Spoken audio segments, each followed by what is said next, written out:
Welcome to ECN Trade Daily Video. Before we begin, it should be noted that any advice is of a general nature only and that your personal circumstances have not been taken into consideration. Hello everyone, my name is Rob Clayton and thank you very much for joining me. The Australian dollar so far has remained persistently bullish and as you can see is now challenging this level at 76.70. Yesterday the Australian GDP came out better than expected after notching up above the 0.9% forecast and came in at 1% for the quarter.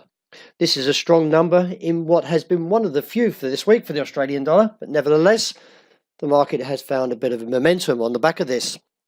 In light of the current pattern, I still feel there is a potential move to the upside, but this could be seen as a bull trap. Now, the definition of a bull trap is often occurs when longs are taken on positions at these levels or higher, and from there can eventually see a reversal.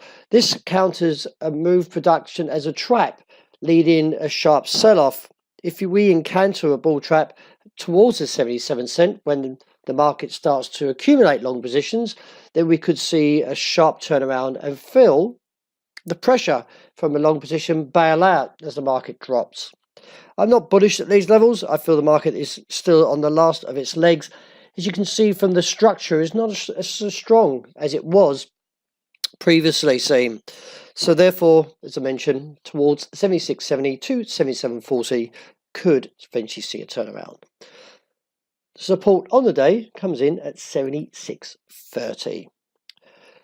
The dollar index took a bit of a challenge to the downside overnight and posts a low of 93.36. And from the low, it tackled the level of the 93.40 support. Still not quite out of that level yet, does give further concerns that the dollar is weakening. And if we do see a move under 93.40 at a close of New York tomorrow morning at 7 a.m, could see a further decline towards 92, therefore would push the euro above 118 and sustain and look towards region of 118.5 to 119.40. Any weakness now sees support at 117.40.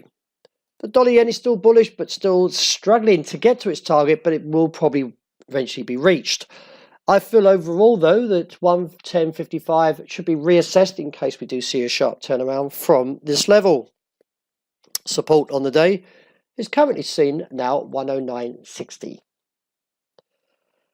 The pound is still looking towards the top side of its target of 134.5, and at this stage I would reassess from there, as a break above 134.5 would see a short squeeze up to 135.2030. The market will likely get a bit of momentum into this month, in case we do see some potential rate hike, but nevertheless the market is still firmly showing concerns that the bears are slipping, and therefore we could see this challenge or maybe slightly higher. Dips on the day likely to be supported at 133.80.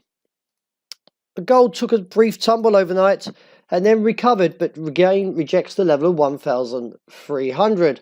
Overall, the market is still mixed as it trades above the 1,288 and the resistance around 1,300.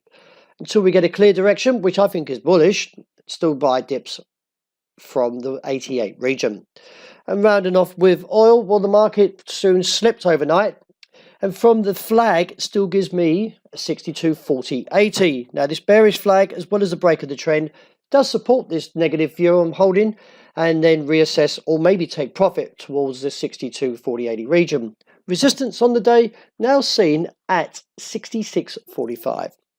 Well, that wraps up for today. Thank you very much for joining me. And as always, look out for the intraday report, and I hope you enjoy the rest of the day that's ahead.